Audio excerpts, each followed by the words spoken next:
We have research ethics approval to start a new clinical study where we deliberately infect healthy volunteers with a very small dose of SARS-CoV-2. We'll be doing this in order to understand what we call protective immunity. So we're really interested in asking what flavour of immune response, antibodies, T cells, correlate with protection.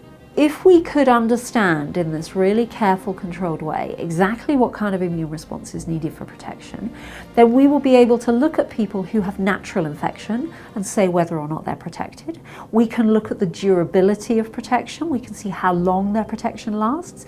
It will be a tool to allow us to develop next generation vaccines, better monoclonal antibodies as treatments. If somebody in the street gets COVID, they don't know how much virus they've been exposed to and what their infected dose is. And the fact that we can control these things means that we can have greater confidence in the data that we get out about the relationship between the immune response and the protection.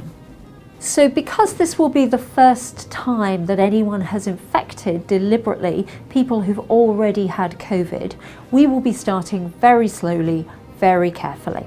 And what that means is we start with a really small amount of the virus and we give that first and we check that that's safe.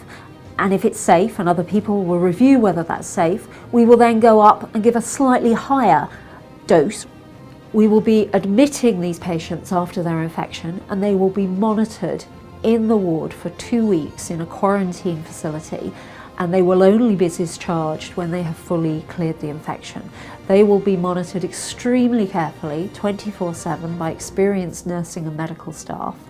And we will work very closely with the doctors and nurses in the hospital trust should they need any interventions.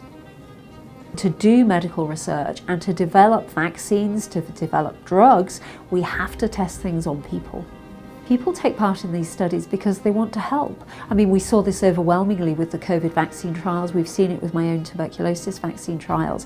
People want to help contribute to the medical effort because people see, and I think in a world of COVID, people know this more than ever, that medical research is our way out of these pandemics.